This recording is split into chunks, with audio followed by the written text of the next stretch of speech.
What is going on, everybody? Welcome into the Fantasy Coaches Podcast. If you're tuning in and viewing us via YouTube, via Twitter, via Facebook, we look a little different today, don't we? We're not two separate screens today, guys. We are one screen today. Yes, one screen. It's very rare that me and Coach Jibs kind of get together and do this podcast together in person. But today's a special day for that. So, Coach Jibs, man, how you doing, buddy? Pretty good, man. It's nice for having me over. This is definitely an interesting feel, but I'm ready to rock and roll with this episode. Thursday Night Football's ahead of us. We got week 13, one more week left, guys. We got to rock and rally. So let's get this season down to the end and finish it strong. Absolutely. So, guys, like I said, it's week 13. We have 2 weeks left till the regular season is over. It's sad. I could have swore the drafts were just like yesterday, honestly. It's insane. But we do have some news to go over, and it's not a lot. It's a little bit, not big things happen this week, thankfully. If obviously some things going on tonight. Alvin Kamara is out once again. Definitely concerned, but hopefully, he'll be back at least in time for the playoffs, because right now he's kind of hurting your playoff chances after he actually helped you win a championship. Just calling him Mike Thomas from last year. Oh, is he coming back? Back? And then he'll be on IR after next week. Hopefully not. We need him for the playoffs, so that's for sure. Taysom Hill is starting tonight. He will be the quarterback at least this week. But Jibs, do you like Taysom Hill as a long-term rest of the season guy? Is he someone you want in the playoffs? I picked him up in a couple of my leagues, even with quarterbacks that I feel pretty confident with. I just don't want other players playing him against me. I know he has a high floor, and his ceiling can be high. And I don't want to see 30 points against me after my quarterback or running back had a pretty amazing day, but somebody on my team was slacking. So I'm picking him up.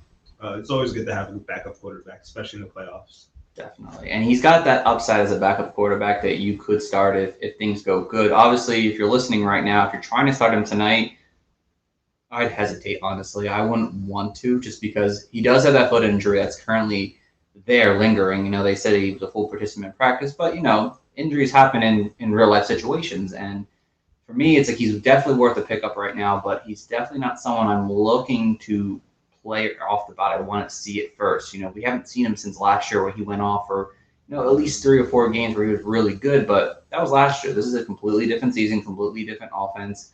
So let's see how it works this season here.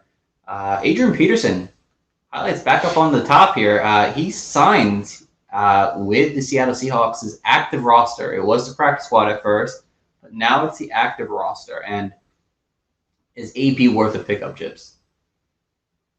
I think so with that Seattle situation. It's a muddled backfield, and if you kind of need a body at running back, you could take a shot if you have the room. I'm not just going to be dumping guys that have been helping you out so far in your fantasy season, because we did see him with the Titans, and he kind of looked a little bit But Pete Carroll loves those hard-nosed runners, and Alex Collins has not been getting it done. DJ Dallas has not been getting it done. And maybe they just need to go back to the old Seattle ways, and I don't know how that's going to work with the complexity of that offense. Yeah, you could pick him up. He isn't somebody who I'm dying to go out and get. Not like last time. The hype was there. He could be the lean back, and clearly it didn't happen that way. Unfortunately, he is 36. Let's not forget that. Now we have another opportunity to say this out loud. You could pick him up. Again, he isn't someone I'm rushing to get off waivers right now. He's just a guy, honestly. And he'll not probably have the passing down work, and he'll maybe be a 2-down back at best. And that's kind of really all you're looking at when it comes to a guy like Adrian Peterson. So a couple other things. Chase Edmonds should be back next week, which is cool. And then Antonio Brown, there was that situation earlier in the season where he might have faked his COVID card or violated COVID rules and stuff. Well, the NFL has finally disciplined him for actually doing it. It actually did happen. The some extent. He is suspended the next 3 games now. He won't be eligible to return to the Bucs until Week 16. So, yeah. Good job, AB. Good job, buddy. Don't circumvent the process, guys. Stick on the track. Yeah, I mean, he was supposed to be possibly out the next 2 weeks anyway, so it's really one more week of a thing that we wouldn't have had AB. But again, if you can hold on to him, you can. You can't. It is not a big deal to me personally. I think you go either way. So, but you won't get the IR eligibility or anything because he'll be suspended. So yeah, he's getting cut off my team as soon as this podcast is over. So all right, got to hear first. You know how Coach Gibbs feels about him, so. But yes, a clown. But let's get into what today's topic is, guys. Obviously, it's Thursday, so you know it's our start and sit show. And of course, we're going to start with our quarterback sleeper, Coach Gibbs. Who do we have as our quarterback sleeper this week? I'm going with Taylor Heineke. I'm going with your guy last week, and he showed me something. Like, he didn't have like the most spectacular game against that Seattle defense on Monday Night Football, but he was making some throws, and some. I'll give it up to him. Like, he had DeAndre Carter, he had Terry McLaurin looking alive. We even started like the late spark with Logan Thomas in the end zone, and over the last 3 games, I just think Taylor Heineke has shown like proponents that he can throw a lot of passes more than like the other streaming quarterbacks you kind of like consider. And the Las Vegas Raiders can be up and down defense, but I think he has a good shot to reach 200 passing yards, get at least 1 touchdown. And the Raiders have shown some tendencies to give up some rushing yards to quarterbacks. So we've seen Taylor Heineke do some quarterback sneaks at the goal line and all that sorts of nonsense. But I think he just has a good shot at having a good game. So if I'm taking my chance for the sleeper, I'm going with him this week and shooting for the moon. I love it. I said I had him as a sleeper last week. It didn't turn out to the way I wanted it to. But this matchup does make more sense, I think, for sure. I mean, he's had his moments as a QB1. So, and compared to some quarterbacks that are out there that people want to start ahead of him, they really haven't. He's had at least 6 QB1 performances this season here, so it's worth the effort. We mentioned last week Logan Thomas, Curtis Samuel's coming back. Hopefully both will stay healthy and be on the field to just add more weapons to his arsenal. So I like that, Chip. The matchup's good. The Exactly. Raiders give up 12 most points to quarterback, so I'll take my chances with all those options. I love it. So, guys, I went a different direction there this week. I think I went with your sleeper this week, Chips, that you had last week personally. No, so we just swapped. I think we just swapped this week, but I went with Tyrod Taylor. And, yeah, Tyrod didn't put up the numbers we really wanted him to do last week, but it was solid. It definitely was a solid outing. He had 16 fantasy points last week here. I think 20 and 6.4 per touchdown leagues. And with Tyrod Taylor is that you're looking at his passing numbers, and you're like, how is he getting at least 19 fantasy points over the last 2 weeks, at least in both games? And it's not his passing. He's not a guy who's going to throw the ball for 300 yards. So get that out of your head right now. But he's always going to have opportunity in this offense here that lets him do what he does best, and that allows him to make plays, honestly. I mean, once you get into the red zone for Houston, which is rare sometimes, he's dangerous. And he's someone who could run the ball in very easily. He's had 30 yards in back-to-back games here now. And they play the Indianapolis Colts. And the Indianapolis Colts, they give up the most passing touchdowns this season to quarterbacks. They give the 6th most points per game to fantasy quarterbacks, and they've allowed the 4th most passing yards to quarterbacks this season here. And I'd expect this game to be kind of a Colts favorite game where Jonathan Taylor is ripping early, and Houston's going to have to try to fight their way back and attempt to make a comeback in this game here. And I think it will rely on Tyrod Taylor to make plays. And I think if you're looking for a quarterback option this week, unfortunately, a lot of the good quarterbacks have good or decent matchups that you're not going to probably want to start them. But say you have somebody who's on a bye this week here, and I can't even think who's really a good quarterback that's on bye this week. I mean, it's Newton, it's Baker. I don't even know who else is on bye, Jibs. I don't know if you can help me out here. I had Rodgers. Rodgers. Maybe you had Rodgers. That's the only one I could really think of. Rodgers is out this week, and you need a quarterback fill in. I think Tyrod will give you a solid floor play. And he might not get you a 30-point game, but it'll give you a decent outing. It'll give you like 18 fantasy points, I think. And I think if you're looking for something in that range, he's a great sleeper this week in fantasy. And I think you should be pretty happy if you have him as your fantasy quarterback this week. Well, he better do this week because I wanted 18, 19 points out of him last week, 20 to be optimal, and he got 14, and it was like basically all off rip. So like, I was just like, oh, come on. But it happens, unfortunately. That's fantasy with you. I mean, the Jets come into play sometimes for some reason when we don't expect it. So Coach Joe's, let's over to the quarterback bust now, man. And who do you have your quarterback bust? Someone you're going to be down on this week in fantasy. I'm starting this guy, but Matt Stafford, and he's been playing phenomenal, especially at the start of the season. And he's kind of been on a little bumpy road. I don't know if it's like the injury that he supposedly had and he's fine now, or whatever he's managing. But Jacksonville Jaguars, I didn't know this till I looked it up today. They give the 8th fewest points to quarterbacks. And I was surprised when I saw that. But a shocking stat is they haven't allowed the last 3 quarterbacks they faced to throw over 200 passing yards, and the last 5 quarterbacks, or the last 4 quarterbacks they faced, haven't had more than 15.6 fantasy points and 4 points per passing touchdown. So Matt Stafford makes a lot of his bread this season with multiple passing touchdown games, 4 threes. And when he has just one passing touchdown, it's kind of lackluster. So I'm going to go with the stats, and I think Matt Stafford's probably going to be a little more like his week 9 and 10 self instead of what we saw last week, which was 3 touchdown game. Yes. I mean, before the show, me and Coach Gibbs talked about who our players are, so we have an idea of who we're talking about, and we both had Matthew Stafford, and those numbers, those facts were just so interesting that maybe I'm not starting Matthew Stafford this week. So it's definitely a lower your expectation kind of guy for me this week for sure. Another lower your expectation because we got to pick somebody who could bust out this week, and it could be Kyler Murray. He's on track to come back and play. Again, he's hopeful still as of Wednesday. So again, that doesn't give me full confidence. But if he does play, I'd be hesitant to want to start him still, honestly. He's coming off an injury. We don't know if DeAndre Hopkins doesn't play. If Hopkins doesn't play, that will really put me even more down on him this coming week here. And they do play the Bears. And, over the last 6 games, the Bears have only given up one quarterback over 250 passing yards. They've given up touchdowns. They have given up some touchdowns to quarterbacks, but the yard's not there. And they're also really good at stopping mobile quarterbacks. And while Murray isn't rushing like he used to, he still has that rushing threat to him. And I think that the Cardinals are going to play it safe with Murray his first game back. They need him if they're going to make a playoff push for sure. They can't have him being, tackling, holding on to the ball too long. So they're going to do quick throws. They're going to do shorter passes. They're going to run the ball with James Conner.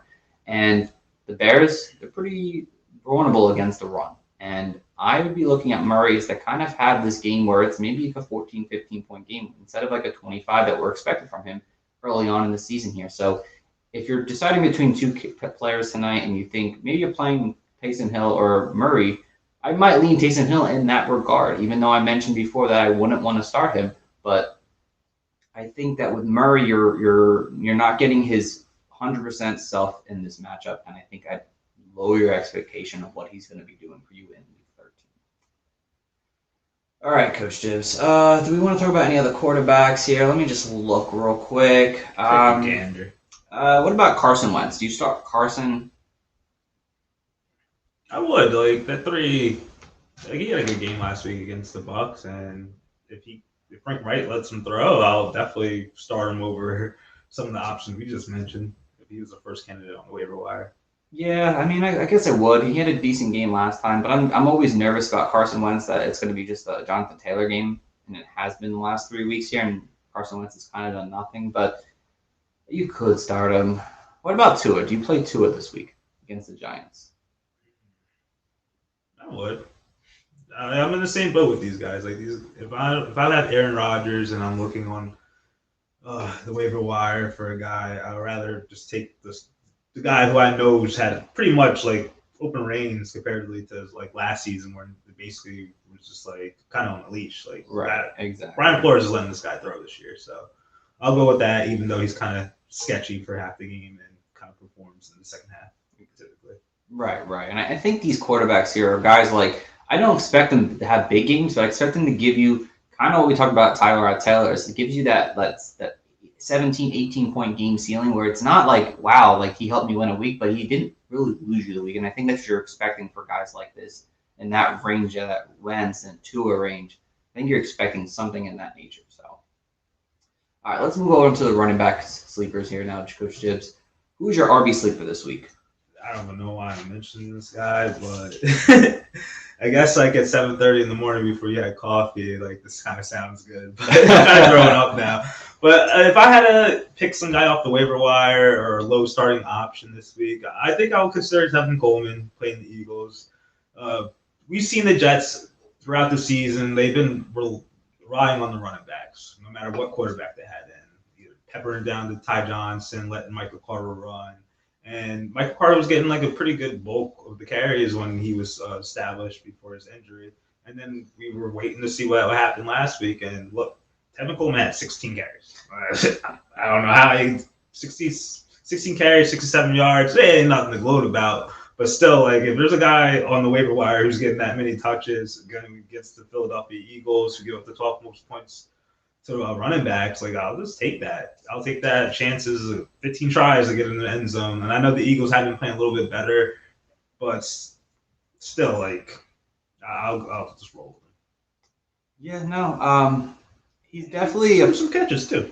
Yeah, I mean he's definitely an okay flex play if you're looking for a guy who's. I don't expect a big game out of him, but I expect him to maybe get you 10 fantasy points. And if you're looking for, I think, something in a guy who's not going to hurt you, I think Tevin Coleman will be okay. Knowing the Jets, though, they're going to throw that guy, that practice squad guy that Bruce brought up, Austin Walters or something like that, his name was, and he's going to end up with another touchdown like he did this past week. So hopefully Coleman can scheme him way to getting a touchdown for you in week 13. So. All right. So for me, guys, I went Devin Singletary, and you haven't heard me say Devin Singletary's name in a long time. Why not Breida?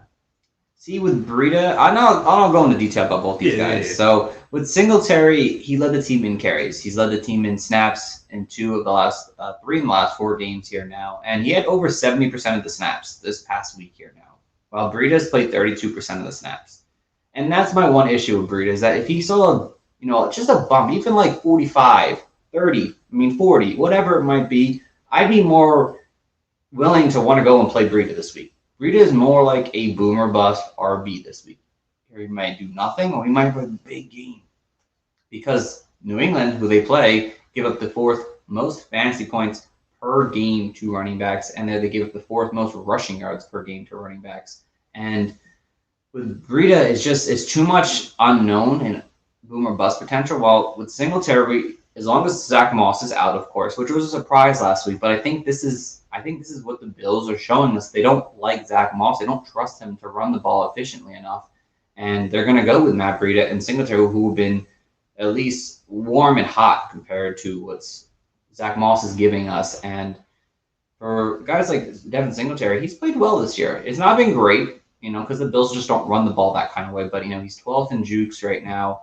He's 15th in breakaway runs right now this season here. And for me, I think if you're looking for a nice flex option, again, something like we just talked about with Tevin Coleman, that Devin Singletary is going to run.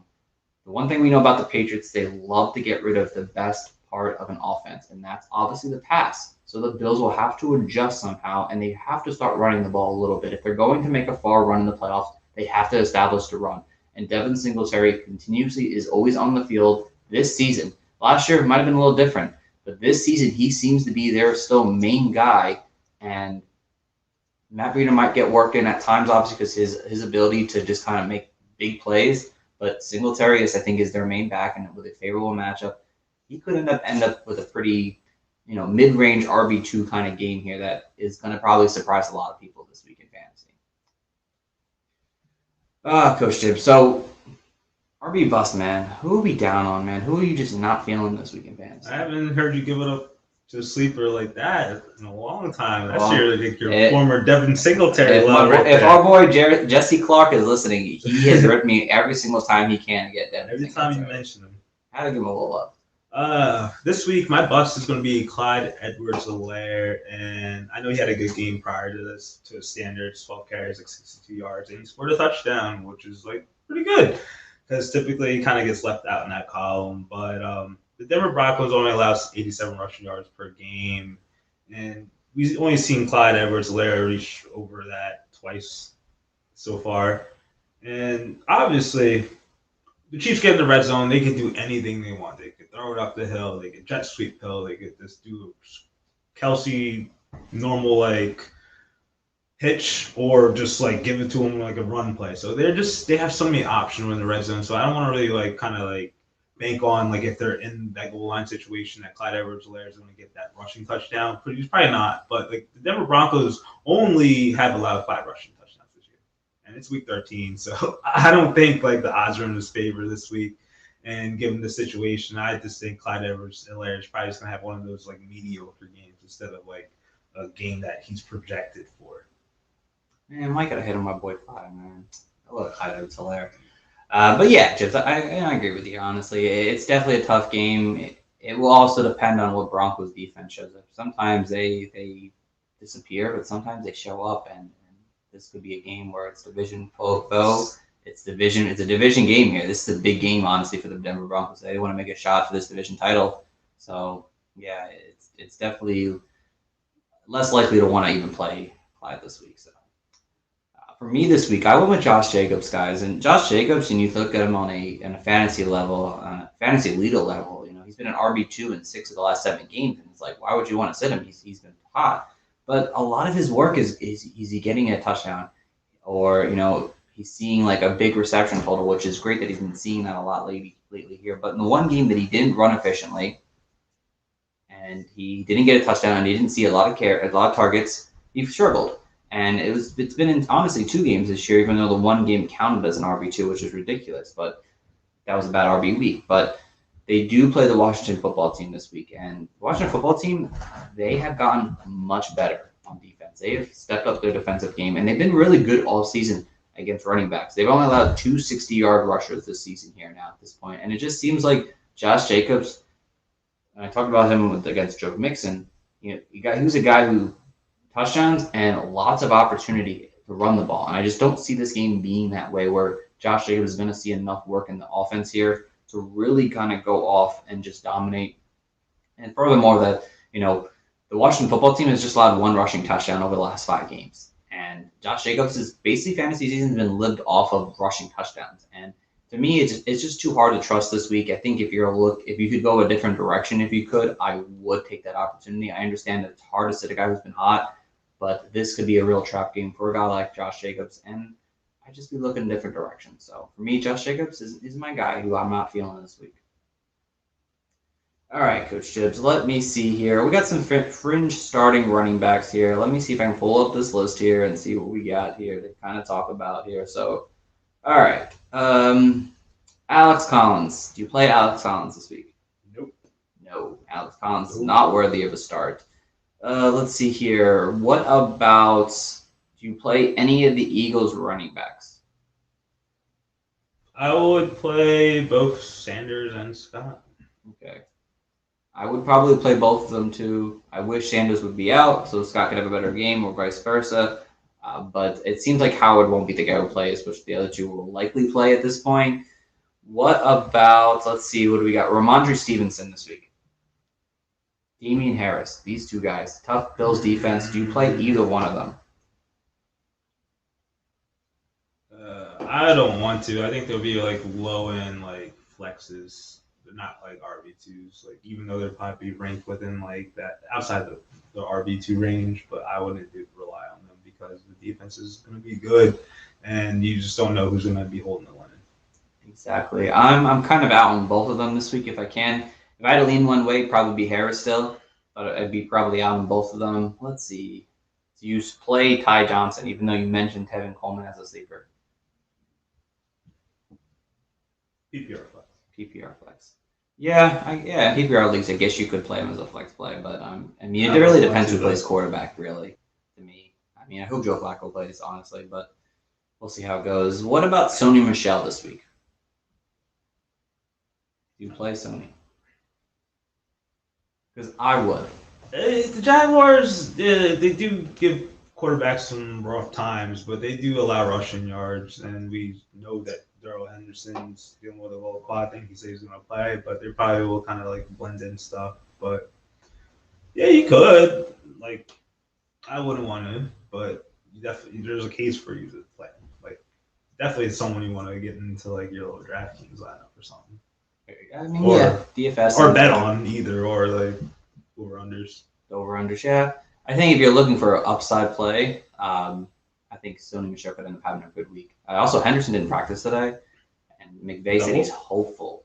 Hopeful. Okay, well then that changes. So just so you know, to the moon. To the moon. Last but not least, what about Ronald Jones? He has played.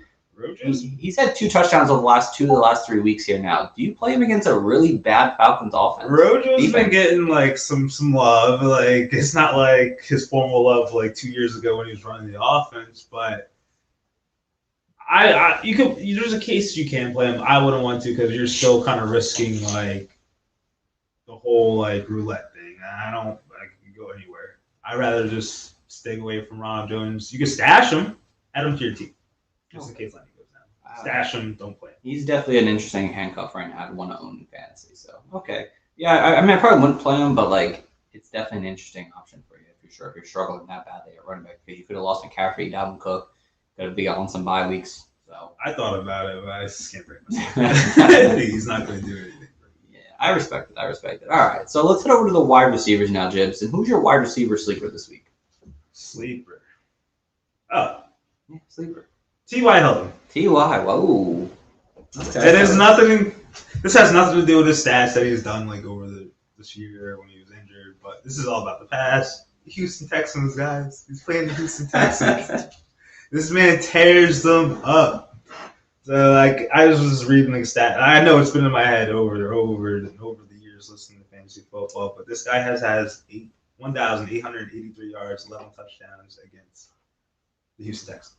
Career. All right. And then he's playing in Houston this week. And in Houston, in that same stat, he has had 1,061 yards and 8 touchdowns.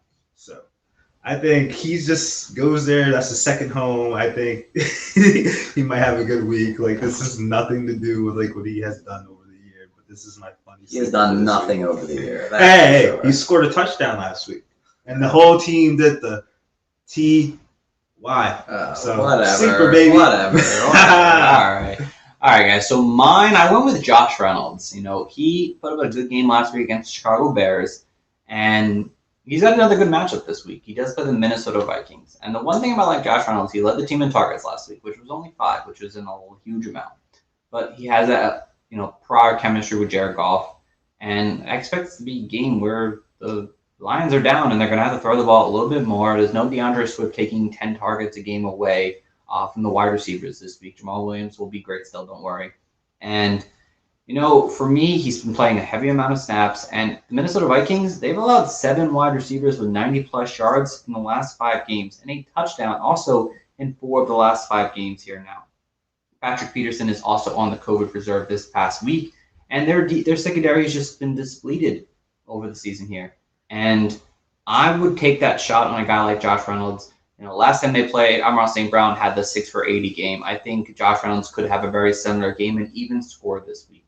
And I'd be looking that direction. If you're looking for a wide receiver or flex replacement, I would take a shot on a guy like Josh Reynolds because I like what I've seen so far throughout the 2 games he's been in so far this season here, and it can only increase if no DeAndre Swift is on the field. So for me, Josh Reynolds is my sleeper this week. All right, we got $1 bet. $1 bet. T.Y. or Reynolds? T.Y. or Reynolds. All right, let's see. What format we doing? Half point PPR. Half point always PPR. Let's go. All right, guys. You listen it live here. We said it. So, all right, Jib. So, you have my Venmo. I have your Venmo. Sure do. All right. So, what do we have for the wide receiver bust this week, my friend? My wide receiver bust this week, guys, is Mike Williams. And I know he's a guy who had a pretty good start to the season, and he's pretty much forgetful for the latter half of the season.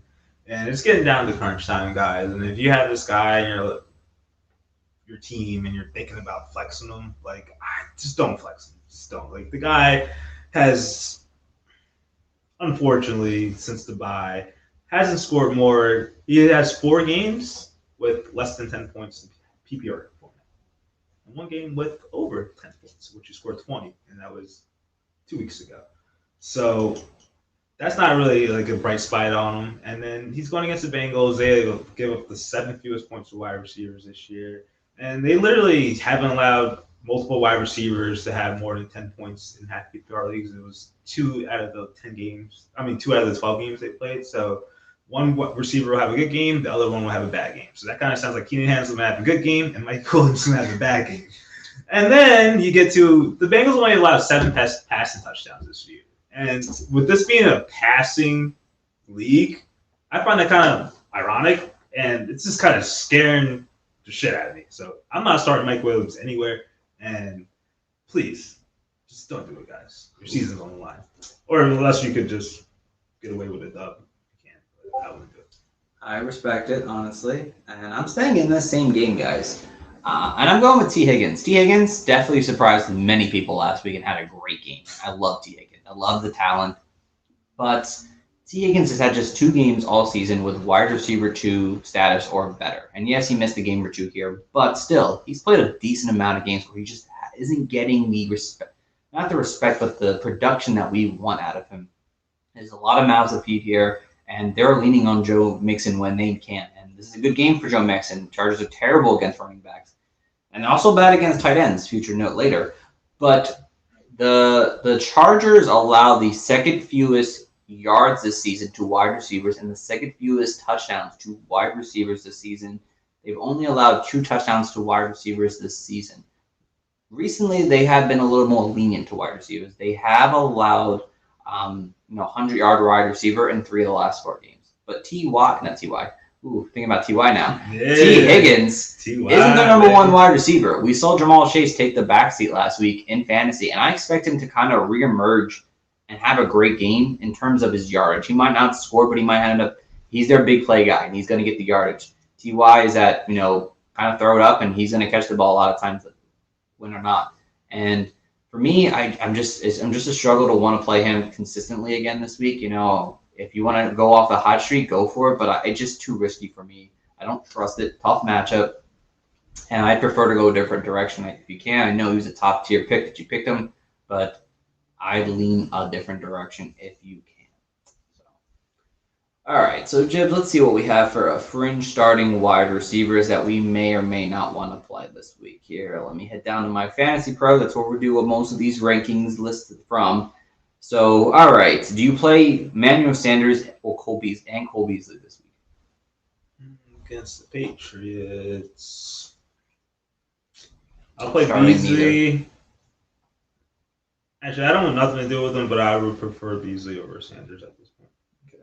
I would prefer Sanders over Beasley, but I'm not starting either if I can. Tim Patrick, do you play Tim Patrick? What's Teddy Bridgewater's status? Because that's kind of the whole thing for me. I haven't heard much about him lately. I haven't heard much about him this week, but I believe he would be playing, or we'd hear more about that. No. Yeah, no, he just hasn't really been doing it lately, honestly. I mean, I love his contract extension, but really hasn't. Let's see here. Russell Gage. Do you play Russell Gage? It's risky, but you can. It's risky, but you can. He's the number 1 wide receiver on the team. Not pass catcher, but wide receiver 1 on the team. You could. Yeah, I don't really want to. I'm not doing it, but I don't want to.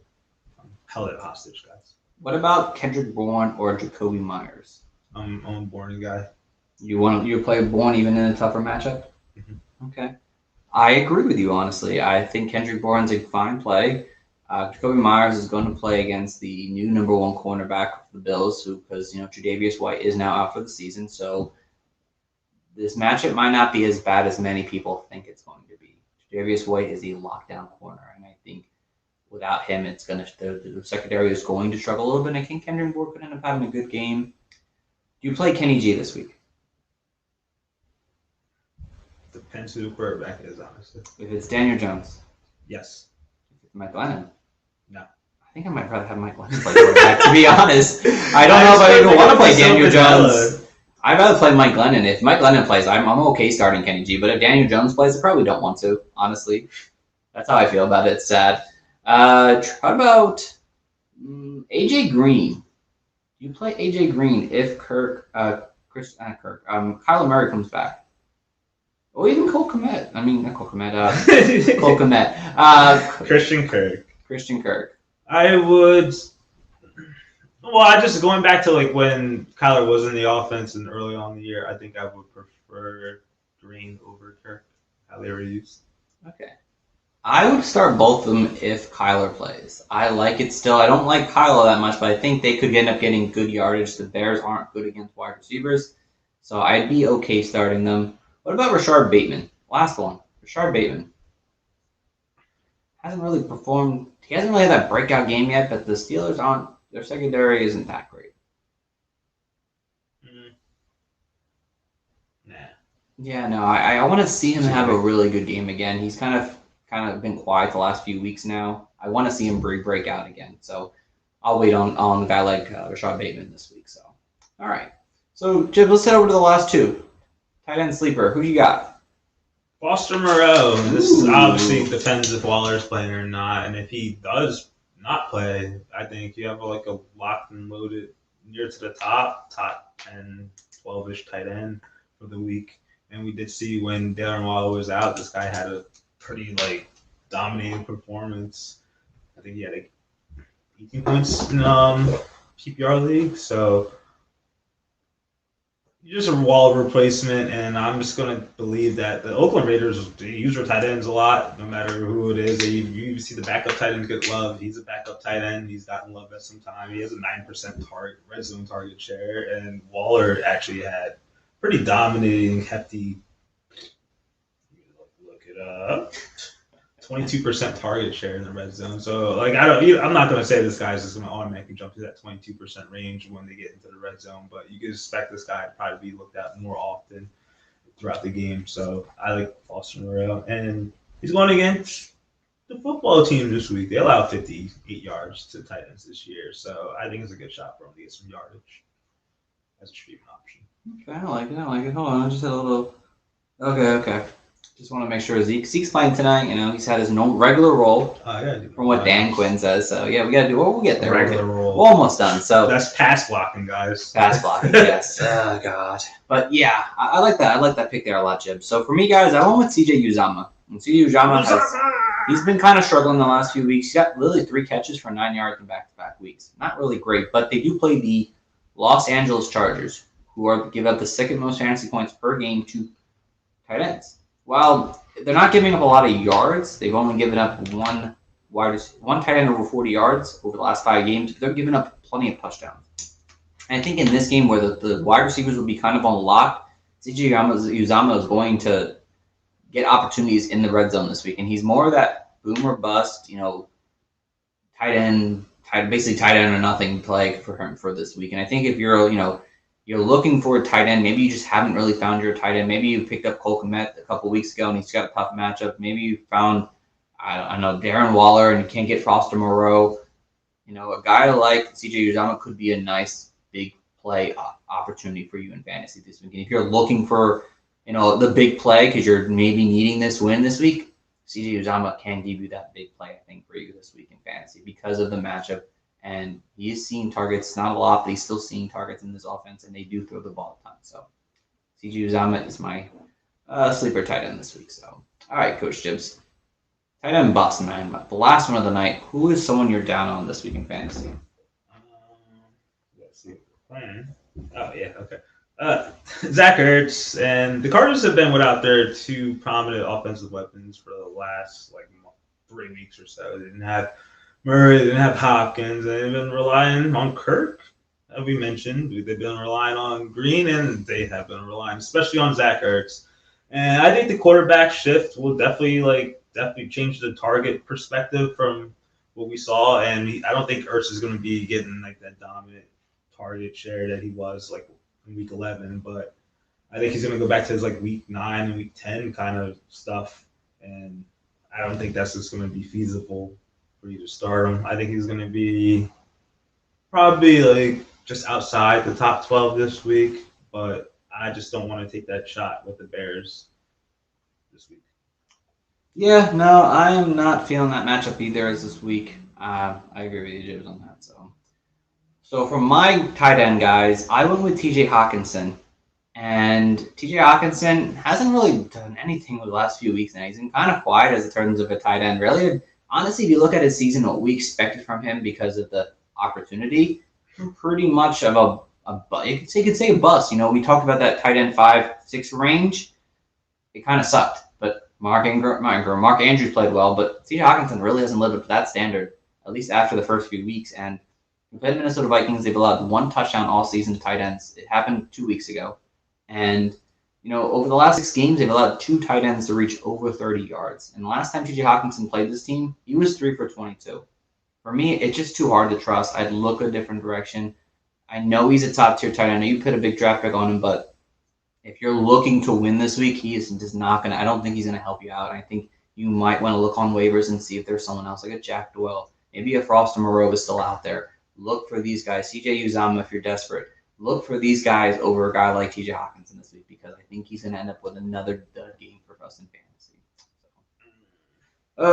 It is what it is, unfortunately. But that's going to – actually, no, let me just see if there's any tight ends we want to mention here this week. Let me just look before we all let you go for the evening.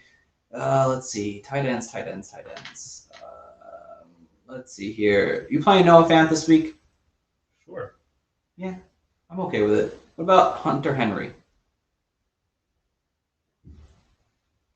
You trust him? I don't trust him. I don't trust him either. You're going. It's like C.J. Down. It's touchdown and bust. Tyler Higbee. No. I'm not playing Tyler Higbee. The Jags have been really good against tight ends, so don't let that fool you because they're the Jags. Do you play Jared Cook? Oh, I thought you were saying the Jags play Jared Cook. Oh, no. Do you play Jared Cook? I don't want to. No, I don't want trust to. Keenan Allen in that offense. Yeah. Okay, last but not least, Gerald Everett. Do you play Gerald Everett? He has a green light for me out of the group. He does not have a green light for me because the 49ers allow the second fewest yards to tight ends this season. Oh. But again, it's an upside play possibly if he ends up – I mean, he's involved in the offense, so we'll see. But I'm not feeling him, so. But that's going to wrap us up tonight, guys. We do appreciate you for listening. As always, this was cool. Kind of me and Jibs get together. It's not very often we can get to do this because, we have lives and life and work and everything in between. So it's fun that we get to do this tonight here, guys. Hope you guys enjoyed it. It is a rarity, unfortunately. But we thank you guys for listening, as always. Please go check out our website. Oh, we don't have a website right now. So we will have a website again, guys. It's in a process. We had some issues, unfortunately, but we will have one start of the new year. But for now, you can always follow us on Twitter at Coaches Fantasy. If you have start and sit questions, you have trade questions. Maybe not as many trade questions now. Maybe waiver questions at least. Maybe dynasty trade questions. Whatever. We're here to help you guys out. We help you guys to win championships. We're winning championships. We want you to win championships, and this is why we do this. We want you guys to win as many championships as my trophy's not here right now because it's somewhere on the floor, but we just want you to win championships. And if you guys ever want to reach out to me and Coach Jibs, you can do that on Twitter as well at Coach Stephen P. Hot Take Honcho. So we thank you guys for listening. We'll be back next Monday after Week 13 is almost over, and we'll give you some more waiver wire advice before the playoffs start. So until then, guys, take care and have a great one.